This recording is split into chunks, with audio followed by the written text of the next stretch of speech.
Very good evening class. Welcome to our YouTube channel RPSC bio academy. देखिए, आज हम जिस चैप्टर के बारे में डिस्कशन करेंगे वो है न्यूक्लिक एसिड। सबसे पहले मैं न्यूक्लिक एसिड की बात करूं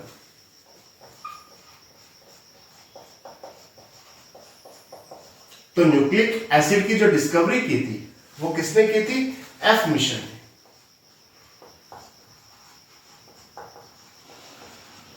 एफ मिशन ने न्यूक्लिक एसिड की डिस्कवरी की थी। क्या नाम दिया?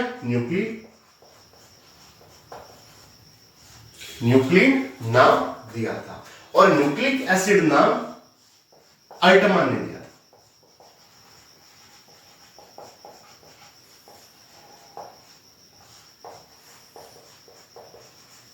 किसने दिया था? अल्टमान ने दिया था। न्यूक्लिक एसिड में हम डीएनए और उसके साथ साथ आरएनए की स्टडी करेंगे। डीएनए और आरएनए की स्टडी करेंगे। एक शब्द आता है न्यूक्लियोसाइड। न्यूक्लियोसाइड, अगर मैं न्यूक्लियोसाइड की बात करूं तो यहां पर आएगी pentose sugar,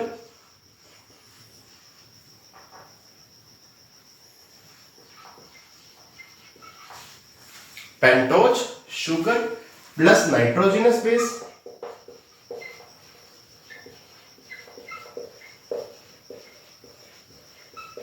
pentose sugar plus nitrogenous base. ये दो चीजें मिलकर क्या बनाएगी? यहां पर न्यूक्लियोसाइड बनाएगी। क्या बनाएगी? न्यूक्लियोसाइड बनाएगी। अगर मैं न्यूक्लियोटाइड की बात करूं तो यहां पर pentose sugar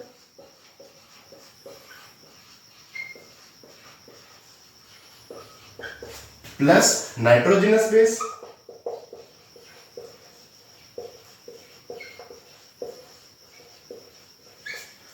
plus phosphate group.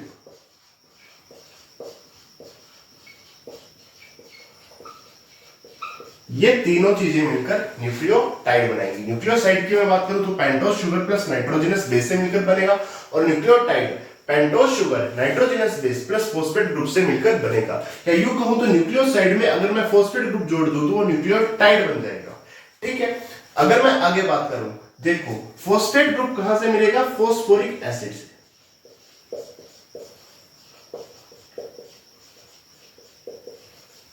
Phosphoric acid से H3PO4 से। बहुत सारे न्यूक्लियोटाइड डीएनए और आरएनए बनाएंगे। या यूं कहूं तो न्यूक्लियोटाइड आपस में जुड़कर क्या बनाएंगे? डीएनए और आरएनए बनाएंगे। इसीलिए हमें पहले न्यूक्लियोटाइड को समझना होगा। न्यूक्लियोटाइड में तीन चीजें हैं, पेंटोज शुगर है, नाइट्रोजनस बेस है और फॉस्फेट ग्रुप है। सबसे पहले बात करेंगे नाइट्रोजनस बेस की।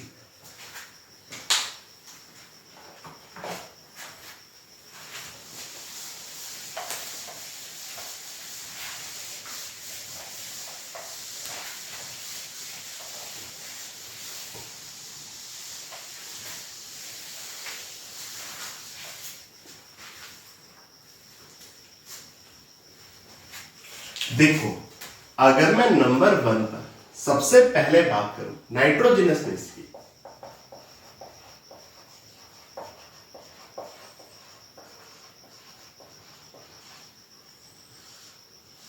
इसकी बात करूं नाइट्रोजनस बेस की मैं बात करूं तो नाइट्रोजनस बेस यहां पर दो प्रकार के होंगे।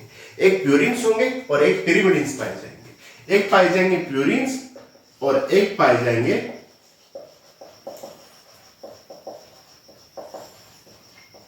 पिरिमिडिन्स। अगर मैं पिरिमिडिन्स की बात करूं तो यहां पर बेसिकली एक सिंगल रिंग पाई जाएगी।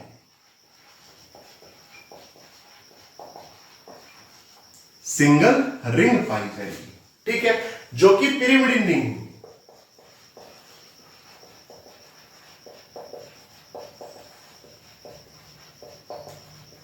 यहां पर एक सिंगल रिंग पाई जाएगी जो कि कैसी होगी? पिरिमिडिन रिंग यहां पर पाई जाएगी, जो कि 2 नाइट्रोजन प्लस 4 कार्बन की बनी होगी। 2 नाइट्रोजन प्लस 4 कार्बन की बनी होगी। या यूं लिखूं तो 6 मेंबर्ड रिंग होगी।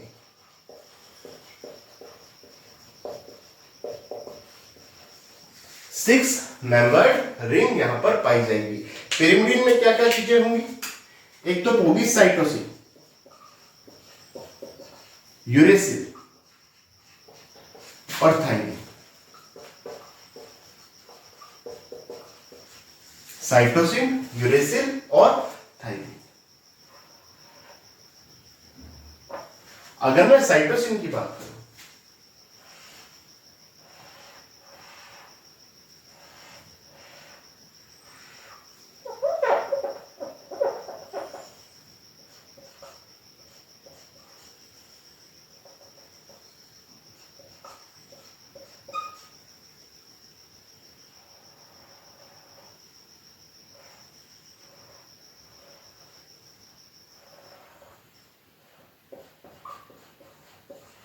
तो ये साइटोसिन की स्ट्रक्चर है। किसकी स्ट्रक्चर है? साइटोसिन की स्ट्रक्चर है। देखो, number 1, number 2, number 3, number 4, number 5 और नंबर 6, 6 मेंबर्ड रिंग है। अगर मैं इस अमीनो ग्रुप को भूल जाऊं तो केवल रिंग की बात करूं तो यहां पर 1 कार्बन, 2 कार्बन, 3 कार्बन और 4 कार्बन।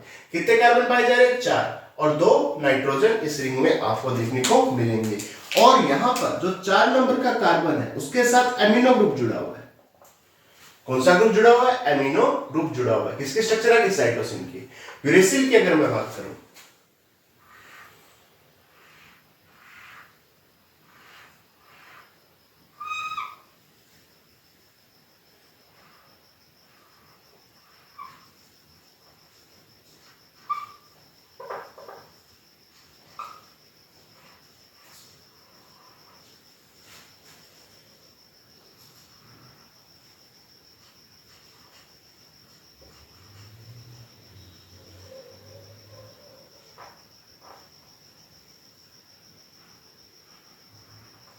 ये स्ट्रक्चर किसकी आ गई? यूरेसिल की स्ट्रक्चर आ गई। देखो, 1, 2, 3, 4, 5 और 6 यहां पर मेंबर्ड रिंग है, जिसमें 2 नाइट्रोजन और 4 कार्बन, 1, 2, 3 और 4 कार्बन पाए जा रहे हैं। किसकी स्ट्रक्चर आ गई? यूरेसिल की स्ट्रक्चर आ गई। अगर मैं 5 नंबर के कार्बन पर मैथिल ग्रुप और जोड़ दूं, 5 नंबर के कार्बन पर मैथिल ग्रुप और जोड़ दूं तो वो थाइमिन बन जाएगा। देखो,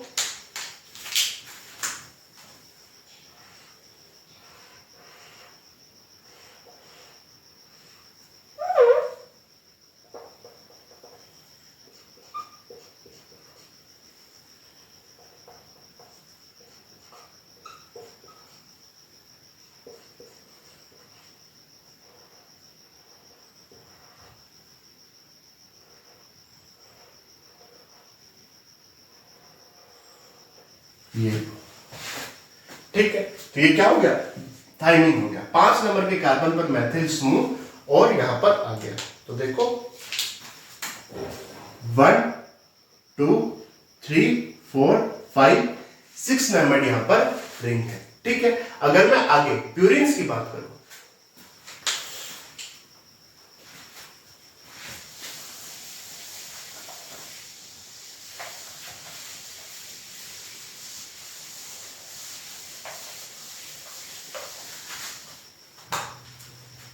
देखिए, अगर मैं नंबर 2 की या नंबर बी की बात करूं,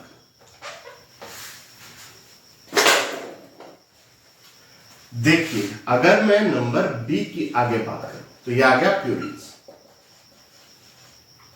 प्यूरिन्स की बात करूं तो बेसिकली यहां पर 2 रिंग्स पाई जाएंगी। क्या पाई जाएंगी? 2 रिंग्स पाई जाएंगी। एक तो पाई जाएगी pyrimidine ring,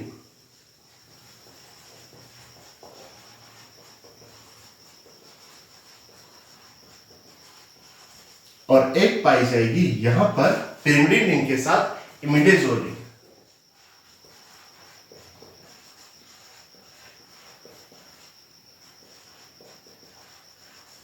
imidazole ring.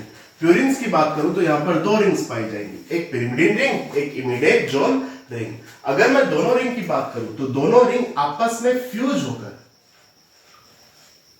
5 carbon और 4 नाइट्रोजन की स्ट्रक्चर बनाएंगी।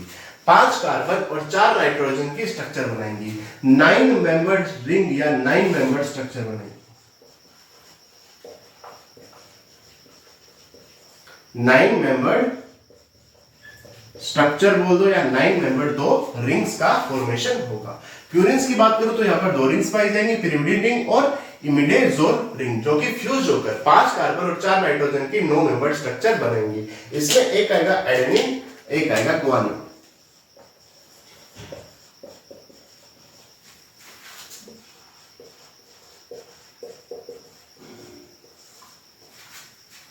अगर मैं एडेनिन के स्ट्रक्चर की बात करूं,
देखो ये किसकी स्ट्रक्चर है? एडेनिन की स्ट्रक्चर है। देखो 1 2 3 4 5 6 7 8 और 9। यहां पर होगा एक हाइड्रोजन। तो ये किसकी स्ट्रक्चर आ गई? एडेनिन की स्ट्रक्चर आ गई। 9 मेंबर की 2 रिंग्स पाई जाएगी। 9 मेंबर की यहां पर 2 रिंग्स पाई जाएगी। 6 नंबर के कार्बन पर यहां पर अमीनो ग्रुप जुड़ा होगा। अगर मैं ग्वानिन की बात करूं,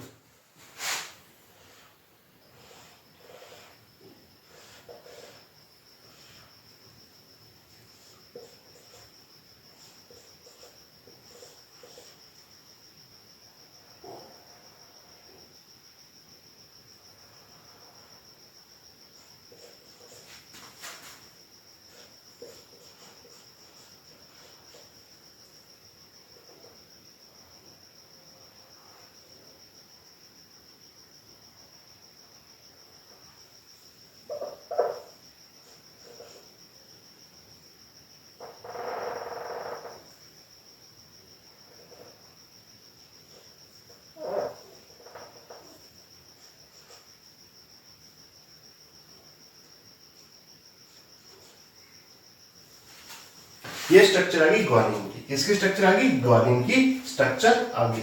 तो ये आ गई एडेनिन की स्ट्रक्चर, एडेनिन की स्ट्रक्चर, और ये आ गई ग्वानिन की स्ट्रक्चर। देखो यहां पर भी 9 मेंबर्ड रिंग है। 1 2 3 4 5 6 7 8 9। 2 नंबर पर अमीनो और 6 नंबर पर ऑक्सो ग्रुप यहां पर लगा हुआ है। ठीक है, तो ये आ गया एडेनिन और ये आ गया ग्वानिन। ठीक,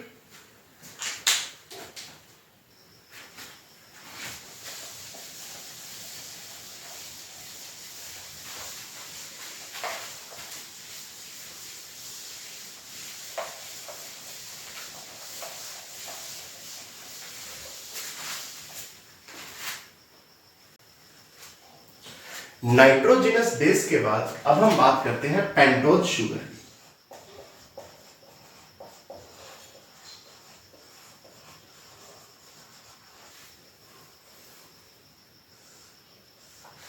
किसकी बात करते हैं? पेंटोज शुगर की बात करते हैं। 5 कार्बन कंटेनिंग शुगर। शुगर में कितने कार्बन पाए जाएंगे? 5 कार्बन। देखो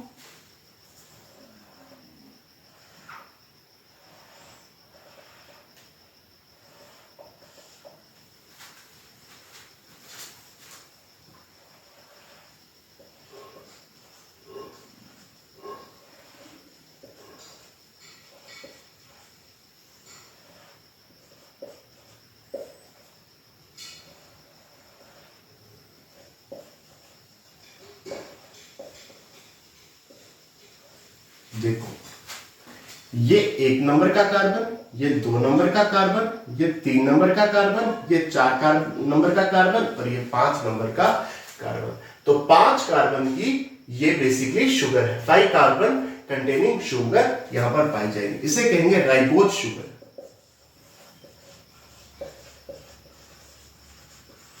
कौन सी शुगर? Ribose sugar.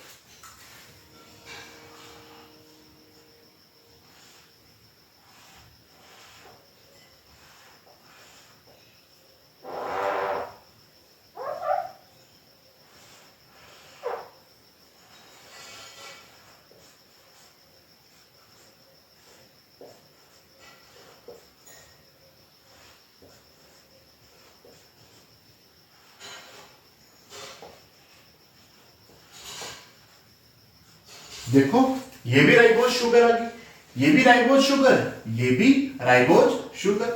1 2 3 4 और 5 कार्बन की। यदि मैं 2 नंबर के कार्बन से ऑक्सीजन हटा दूं, क्या किया? सेम बनाकर ये 2 नंबर के कार्बन वाली ऑक्सीजन मैंने यहां से रिमूव कर दी, तो ये हो गया ऑक्सीजन का विलोप। ऑक्सीजन यहां से बाहर निकल गई। बाहर निकलना मतलब डी। क्या बाहर निकली? Oxy, ribose sugar. ये आ गई राइबोज शुगर, वो आ गई D oxy ribose sugar. D क्यों?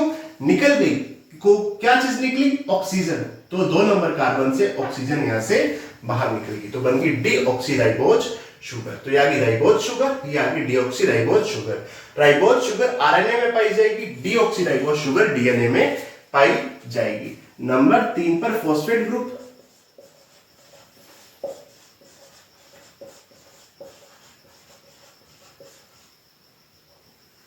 कौन सा ग्रुप आ गया? फॉस्फेट ग्रुप आ गया, ठीक है, जो कि फॉस्फोरिक एसिड से मिलेगा।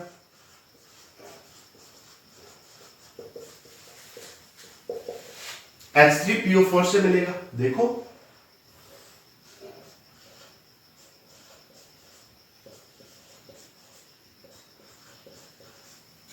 ठीक है, तो ये आ गया फॉस्फेट ग्रुप, जो कि फॉस्फोरिक एसिड से मिलेगा। ये फॉस्फेरिक एसिड है, ये फॉस्फोरिक एसिड है, ठीक है। फॉस्फोरिक एसिड पे फॉस्फेट ग्रुप हमें कैसे मिलेगा उसके बारे में हम आगे पढ़ेंगे, ठीक।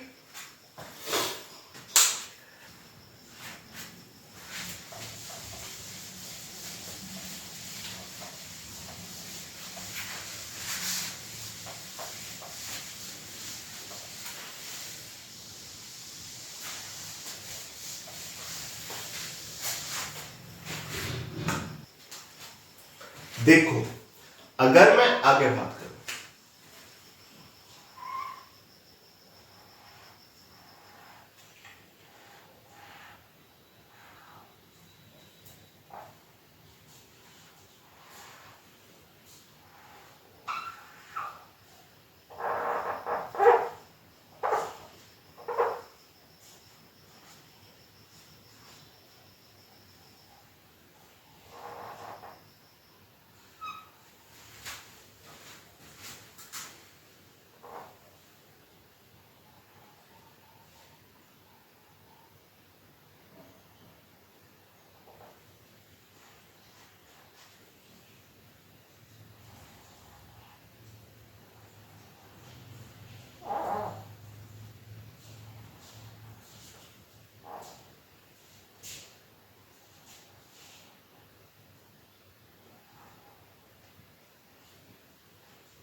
देखो जैसे ये एडेनिन है,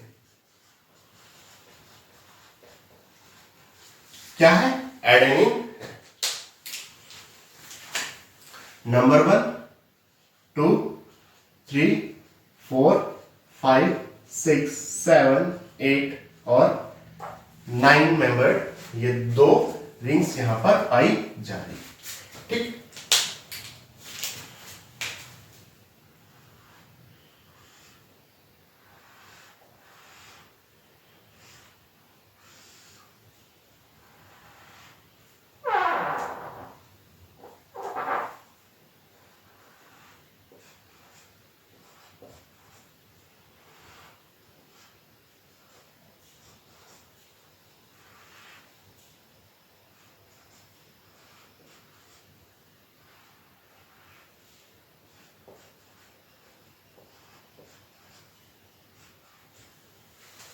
ये आ गई पेंटोज शुगर। कौन सी शुगर आ गई? Pentose sugar.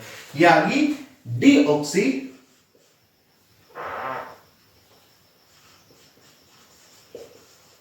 राइबोज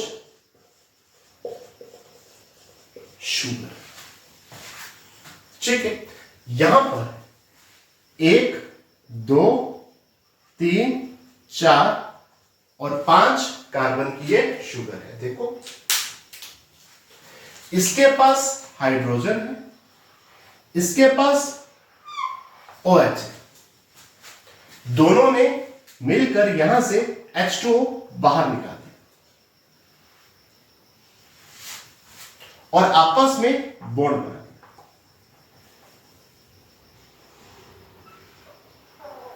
ऐसे 9 नंबर के नाइट्रोजन ने 1 नंबर के कार्बन के साथ बॉन्ड बना दिया। 9 नंबर के नाइट्रोजन ने 1 नंबर के कार्बन के साथ बॉन्ड बना दिया। ठीक है, अगर मैं यहां पर बात करूं तो ये बॉन्ड है ग्लाइकोसिडिक बॉन्ड। कौन सा बॉन्ड है? ग्लाइकोसिडिक बॉन्ड है, जहां पर 9 नंबर के नाइट्रोजन ने 1 नंबर के कार्बन के साथ, ये 9 नंबर का नाइट्रोजन किसका है? बेसिकली ये है प्यूरिन का, और 1 नंबर का कार्बन किसका है? फॉस्फेट शुगर का।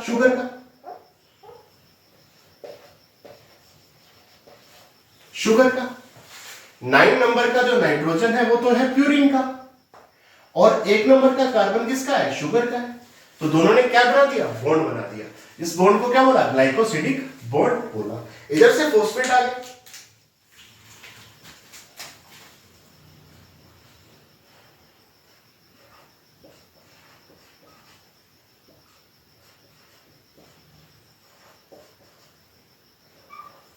इधर से भाई साहब कौन आ गए?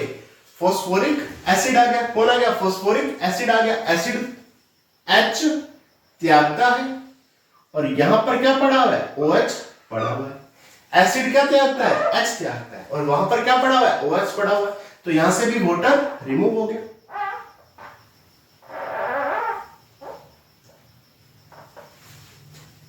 तो यहां पर एक बॉन्ड और बन गया। ये बॉन्ड है एस्टर।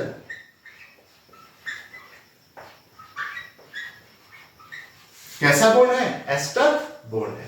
तो एक बॉन्ड है ग्लाइकोसिडिक बॉन्ड और एक बॉन्ड है एस्टर बॉन्ड। एस्टर बॉन्ड की मैं बात करूं तो 5 नंबर के कार्बन का बॉन्ड फॉस्फेट के OH के साथ है।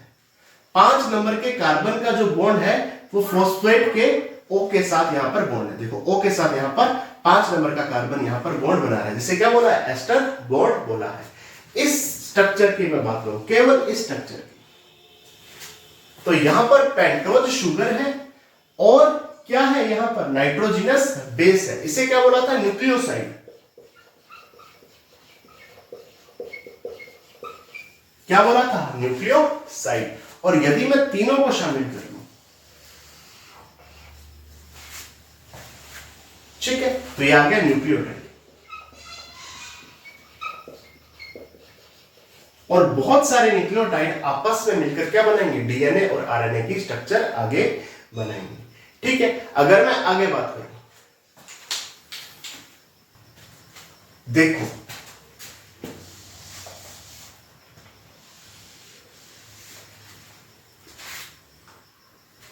ये है डीऑक्सीराइबोज शुगर, और ये साथ में क्या जुड़ा हुआ है? एडेनिन साथ में जुड़ा हुआ है। तो ये बन गया डीऑक्सी एडिनोसिन। Deoxy adenosine. और जब फॉस्फेट ग्रुप यहां पर साथ में जुड़ गया तो इसे बोलेंगे deoxy adenylic acid. Deoxy adenylic acid, या बोलेंगे deoxy adenosine monophosphate. Deoxy adenosine monophosphate. यदि मैं यहां पर ओ लगा दूं, 2 नंबर के कार्बन पर यदि मैं ओ लगा दूं तो डीऑक्सी से डीऑक्सी हट जाएगा, डीऑक्सी से डीऑक्सी क्या हो जाएगा, हट जाएगा। क्यों हट जाएगा? क्योंकि ये ऑक्सीजन यहां पर आ गया, यहां से ऑक्सीजन हटी थी तो डीऑक्सी बोला था, तो यहां से डी हटा दो, ऑक्सी हटा दो, ये बन गया एडिनोसिन। यहां से डी हटा दो, ऑक्सी हटा दो, तो ये बन गया एडिनिलिक एसिड। यहां से डी हटा दो तो ये बन गया एएमपी, एडिनोसिन मोनोफॉस्फेट। ठीक है, क्या बन गया? AMP, adenosine monophosphate. हमने एटीपी पढ़ा है, अगर मैं यहां से एटीपी बनाऊं, एडिनोसिन ट्राइफॉस्फेट बनाऊं, तो देखो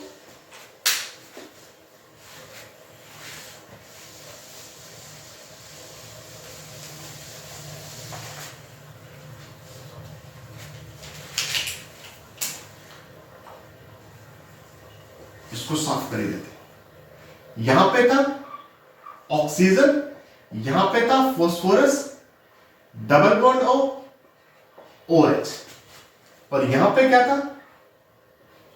OH था, एक फॉस्फेट और आ गया।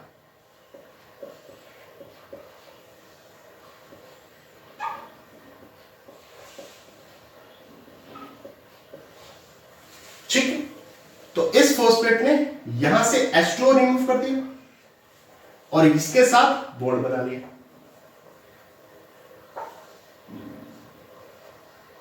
इस तरह से तो ये बन गया डाइफॉस्फेट। क्या बन गया? डाइफॉस्फेट। अपने को ट्राइफॉस्फेट बनाना है, एक फॉस्फेट और जुड़ेगा। इसी तरीके से देखो,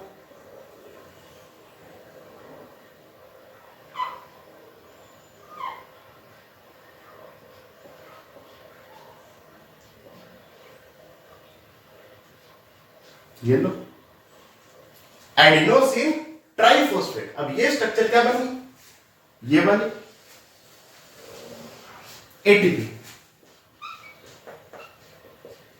एडिनोसिन ट्राइफॉस्फेट। ये वाली पूरी स्ट्रक्चर आपको दिख रही है, एटीपी दिख रही है। अगर मैं आगे बात करूं,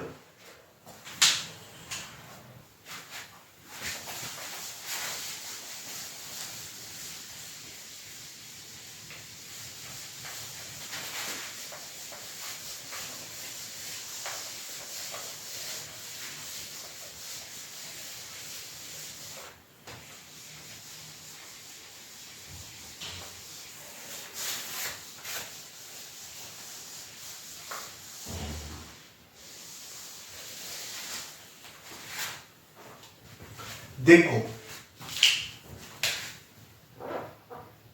यहां से ओ हटा दिया, यहां पर ऊपर H था। ठीक है, ये थी डीऑक्सी राइबोज शुगर थी। ठीक है, और यहां पर जो ग्लाइकोसिडिक बॉन्ड बना था प्यूरिन और डीऑक्सीराइबोज शुगर के बीच में, मैं अब उसकी जगह पर क्या ले रहा हूं? यहां पर पिरिमिडीन ले रहा हूं।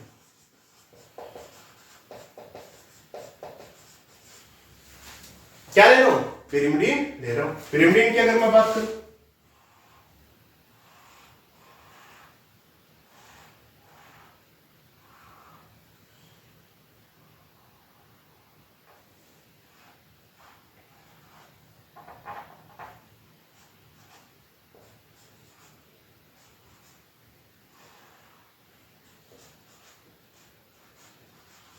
देखो 1 2 3 4 5 6। ठीक है, ये N के साथ क्या जुड़ा हुआ है? H जुड़ा हुआ है। इसको यहां लगा देते। ठीक है, अब ये पिरिमिडीन है। पिरिमिडीन में भी ये क्या चीज है? तो बेसिकली ये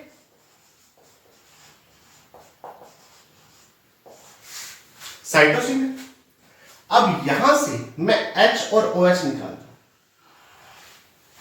तो बॉन्ड तो वही बनेगा, ग्लाइकोसिडिक बॉन्ड।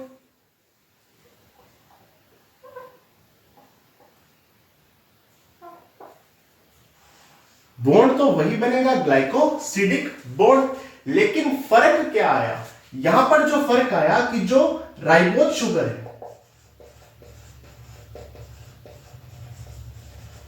उसका कार्बन 1 है और जो क्या है पिरिमिडिन है उसका N1 है। देखो प्यूरिन का N9 था, पिरिमिडिन में 9 थोड़ी है, 9 तो वलय में नहीं पाए जा रहे। प्यूरिन में तो 6 मेंबर की रिंग पाई जा रही है, पिरिमिडिन में तो 6 मेंबर की रिंग पाई जा रही है, तो पिरिमिडिन में N1 के साथ जुड़ेगा। किसके साथ जुड़ेगा? N1 के साथ जुड़ेगा। बॉन्ड वही है, ग्लाइकोसिडिक बॉन्ड।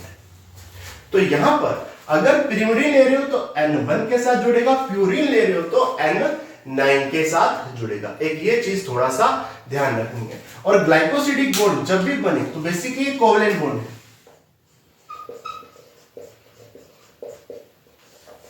कैसा बॉन्ड है? कोवलेंट बॉन्ड है।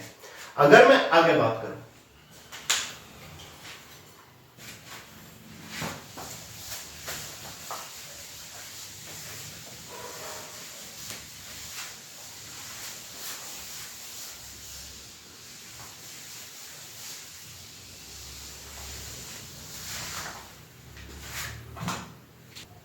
देखो हमने देखा था कि एडेनिन ने राइबोज के साथ मिलकर क्या बना दिया था? एडिनोसिन। और एडिनोसिन ने फॉस्फेट के साथ मिलकर एडेनिलिक एसिड बना दिया था, AMP। यदि यहां पर मैं राइबोज की जगह डीऑक्सीराइबोज शुगर ले लूं तो यहां पर एडेनिन डीऑक्सीराइबोज के साथ मिलकर डीऑक्सी एडिनोसिन बना देगा और डीऑक्सी एडिनोसिन फॉस्फेट के साथ जुड़कर डीऑक्सी एडिनिलिक एसिड बना देगा। यह है AMP, एडिनोसिन मोनोफॉस्फेट। यह आ गया डीऑक्सी एडिनोसिन मोनोफॉस्फेट।